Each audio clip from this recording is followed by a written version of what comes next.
Hello everyone, and welcome to the channel. Before we dive into today's story, we just wanted to take a quick second to say thank you all for watching. We truly appreciate your support. If you're new here, please consider subscribing. It's totally free, and hit the notification bell so you never miss out on our latest stories. Now, with all that said, let's jump straight into the story. The hum of the fluorescent lights was the only sound for miles, a sterile counterpoint to the vast, silent darkness pressing in on all sides of the Last Chance gas station. The name was apt. It was the last sign of civilization for at least 100 miles in any direction, a flickering beacon of lukewarm coffee and stale donuts in the desolate heart of Nevada. And I, Emma, the girl who was afraid of her own shadow, was manning the graveyard shift. My therapist, bless her heart, had suggested facing my fears head-on. So, here I was, confronting my anxiety by working at a gas station in the middle of nowhere, a place that seemed specifically designed to fuel nightmares. It was 2:47 a.m., according to the dusty clock above the cash register. The digital numbers glowed an unsettling green, casting long, distorted shadows that danced with every gust of wind rattling the corrugated iron roof. Another hour and 13 minutes until the blessed sunrise. Outside, the highway stretched into the inky blackness, a ribbon of asphalt disappearing into a horizon that felt less like the Earth's curvature and more like the gaping maw of some unknown monster. Cars were rare this late.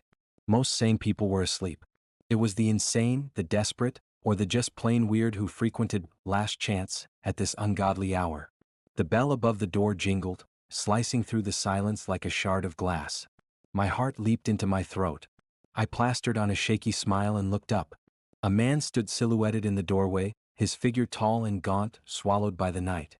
He stepped inside, and the dim light revealed a face etched with deep lines, a weary landscape sculpted by hardship and time.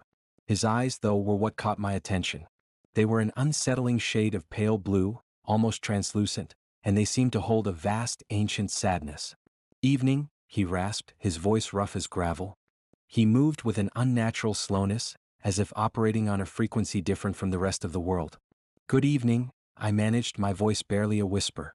I gripped the edge of the counter, trying to appear nonchalant. "What can I get for you?" He didn't answer immediately, just stood there, his gaze fixed on me with an intensity that made my skin crawl. Then he nodded towards the back of the store. "Propane. And some water."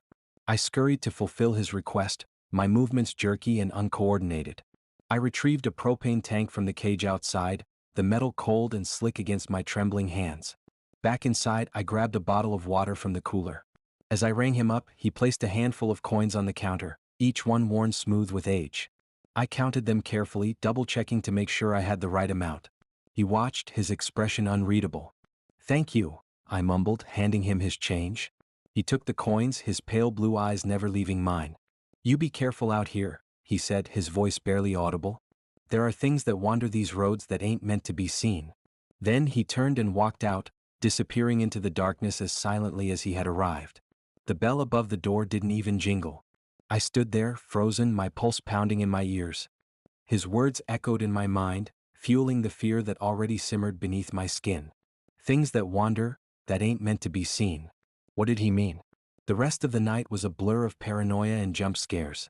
Every creak of the building, every rustle of wind, sent shivers down my spine. I imagined shapes lurking just beyond the edge of the light, unseen eyes watching me from the darkness. At 3:53 a.m., another customer arrived. This time it was a woman. Young, with fiery red hair and eyes that glittered with an unsettling manic energy. She wore a tattered leather jacket and ripped jeans, and her hands were covered in what looked like grease or oil. "Fill her up," she said, her voice sharp and clipped. She gestured towards a motorcycle parked haphazardly at the pump, its engine ticking and spitting. As I started the pump, she paced back and forth, her movements restless and agitated. "You ever feel like you're being followed?" she asked suddenly, her voice barely above a whisper.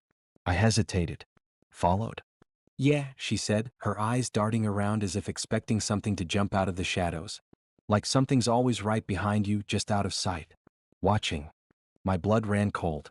It was exactly how I'd been feeling all night. I don't know," I stammered. She laughed, a harsh, brittle sound. "You will, my friend," she said. "You definitely will." She paid for her gas with a wad of crumpled bills and sped off into the night, the roar of her motorcycle fading quickly into the vast emptiness. After she left, the fear intensified. It wasn't just paranoia anymore, it was a palpable sense of dread, a feeling that something was closing in. I started seeing things out of the corner of my eye, fleeting shadows, indistinct figures that vanished as soon as I turned to look. The air grew heavy, thick with a sense of unease. Then at 4:27 a.m. it happened.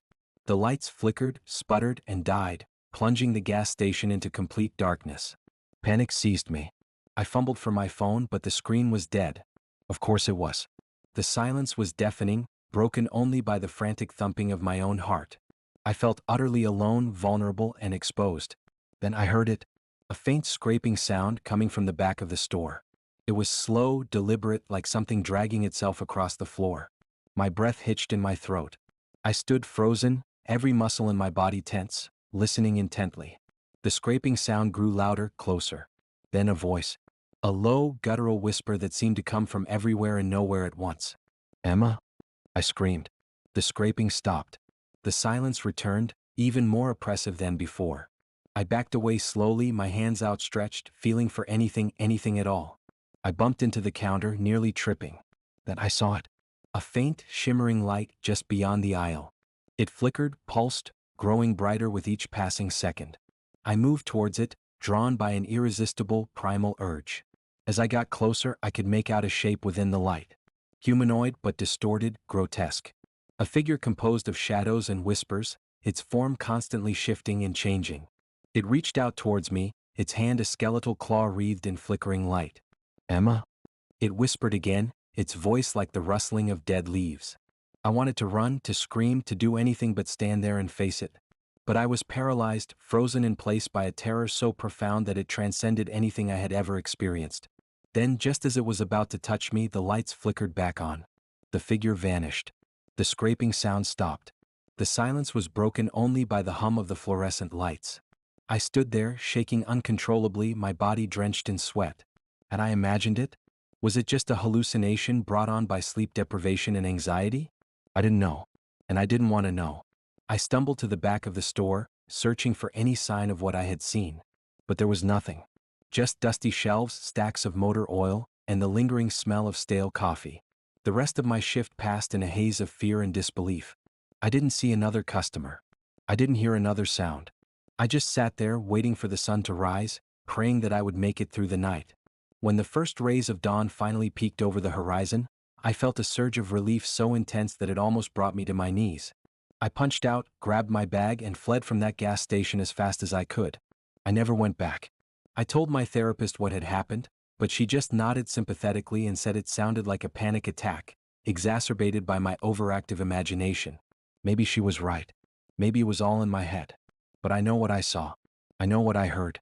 And I know that there are things that wander those lonely highways, things that are not meant to be seen. I still have nightmares about that night. Nightmares filled with pale blue eyes, fiery red hair, and a whispering voice that chills me to the bone. And sometimes when I'm alone in the dark, I can still hear the faint scraping sound getting closer and closer.